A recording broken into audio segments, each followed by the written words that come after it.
Yes. So, it's January 23rd, 2017, and we received about 3.5 or 4 inches of ice overnight, even though our meteorologist promised us it was going to be all rain. They lied to us. I have to say, as jobs go, being a meteorologist sounds like a good one. Doesn't sound like you're very accountable. And I get it, you know, weather can be tricky to predict. Still, seems like a nice job from that perspective. Anyway, this video is about the ram pump. Like I said, it's 40 degrees out. We were down to about 30 degrees overnight. And actually the water coming in from the ram pump as it was coming into the greenhouse went down to a low of 31.33 degrees. And I'll show you that on the chart when we go in. But right now I just wanted to show you that it's flowing, has been flowing, regardless of the snow. And I'll take you down to the ram pump and we'll go from there. Quick stop on my way to the ram pump. I just stumbled across our big bobcat's tracks. For reference, I'll give you my hand next to it. Those are some big cat tracks, man. And looks like it wasn't too long ago he was through here. So that's the guy I found standing amongst my chickens one day up by the road.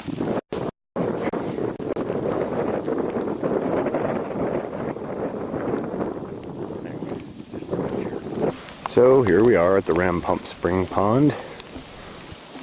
You'll notice we got so much ice overnight that I had actually covered the pond again. And you can see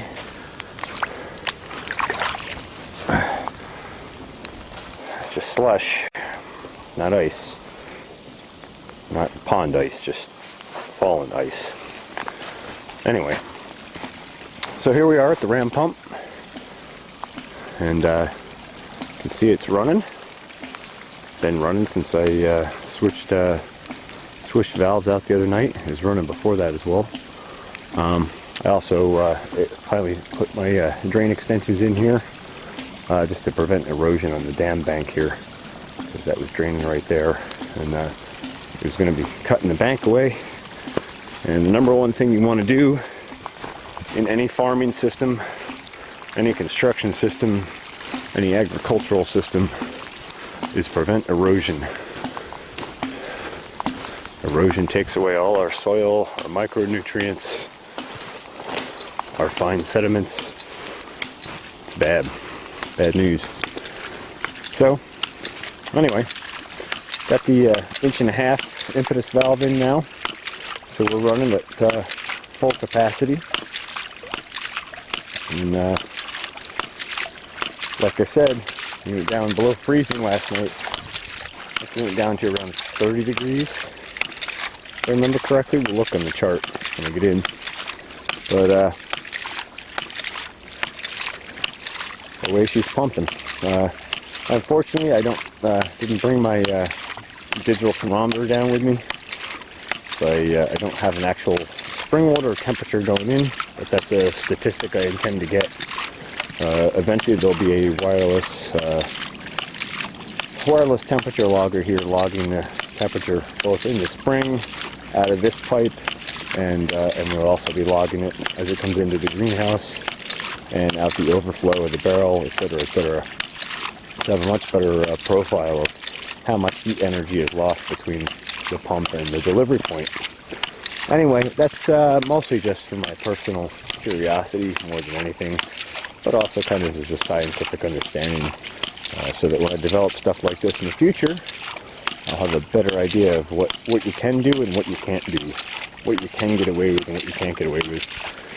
Anyway, I just wanted to show that the ram pump is running, and we'll go up and just look in the standpipe quick, so you can see it's got adequate supply, which actually you would know anyway, because while the ram pump is running at full capacity, we're still overflowing water. So that's good. But just for posterity. There we go. Make sure you can see the water in there.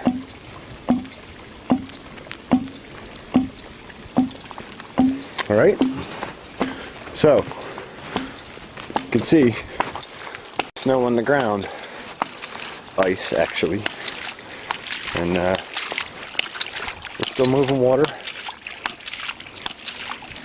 And actually, let's just have a look here while we're analyzing this concept.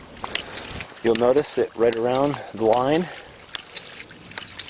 all the snow is melted back, which means it's melted the ice back and kind of created itself like an air insulated sleeve inside the snow. So that's interesting. I haven't seen a real cold snap with the 1.5-inch ram in yet, and I am curious to see just how cold we can come through, and that's part of why I put the temperature sensor on. I will be getting a flow sensor on there as well, so I'll be able to see when the flow stops if it does freeze. That's still in the works. I'm trying to find a good quality flow meter to add to the Raspberry Pi data collector system. Anyway, I'll take you back up top and show you the new valving setup in the greenhouse in preparation for the new reserve tank. But I thought you'd want to see the ram running in snow and cold, and it just doesn't care. In the last update video, I did mention that the water had frozen in this line. I realized when I went back and watched that video that I should clarify that was because this was disconnected and the water in there was not flowing. So long as we have warmer water coming from the spring constantly flowing, it would take a really cold freeze to stop that much water flow and freeze it solid. So that's why that had frozen water in the line. All right, up to the greenhouse. We'll go over the valving, and we'll go from there. Okay, so here we are. We're about 700 foot or 700 feet up the line from the ram pump, right before it goes into the greenhouse. And you can see I got to tighten up the outer layer of the plastic shell. The snow kind of compressed both our layers together, and so we're not getting the same insulation factor. So I'll be straightening that out later, or maybe tomorrow when some of the snow melts a little bit. Anyway, just wanted to point out that the line is still rolling through frozen snow here. It's about 800 feet, almost exactly, from the greenhouse to the ram pump in 3/4 inch delivery line. All right, we'll go inside now.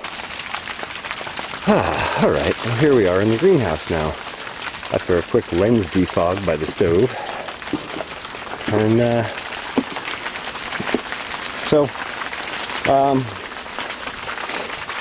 last update, I was talking about the bypass valve down here. I've since modified this a bit, and a couple of things. You'll notice that there's a wire going out here now. I no longer have the temperature sensor on here. There's a temperature sensor actually in the T that splits off. One side of that T goes off to the storage tank in the barn, the big reservoir, and then the other side of the T comes in here to the greenhouse to feed the greenhouse irrigation.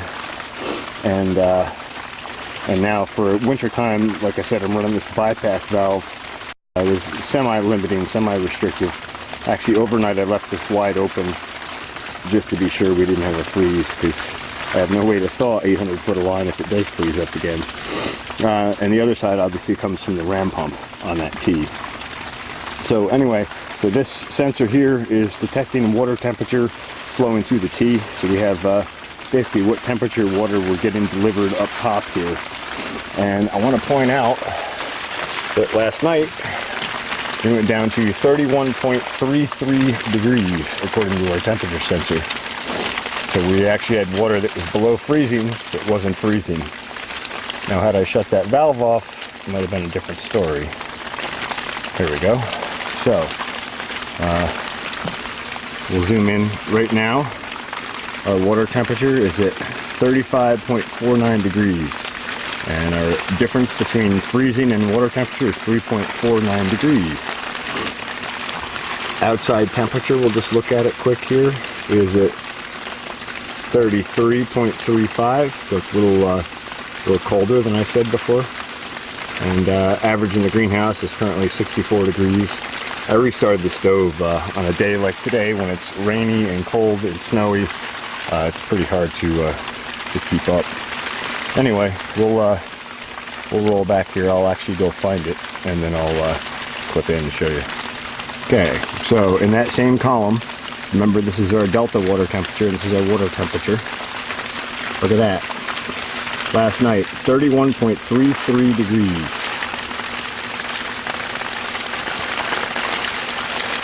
See, that was at 12:48 a.m. Let's see, and the outside temperature was 25.17 degrees. So it was actually pretty cold out last night. I didn't realize it got that cold. Anyway, so I thought you should see that. And the other thing I want to point out is I changed the valve around a little bit here. Like I said, this is the bypass valve. Actually, this won't be bypass when the new tank goes in. That's regular irrigation feed. This right now is the bypass offshoot. I'm going to replace this with that 15-gallon tank right there.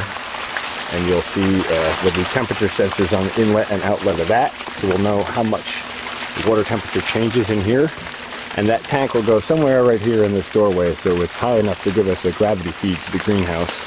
And through that valve will be our bypass control. So we'll still be bypassing, but it'll be through this reservoir. And through that other inlet valve, I'll be able to actually lock out the outside reservoir completely. So I could like put a foliar feed in the tank, fill it up, and then foliar feed the greenhouse from it, locked out, isolated. So anyway, so that's it for greenhouse ram pump updates for now. And stay tuned, lots more to come. Never going to stop building here at the Farmacy Seeds Network.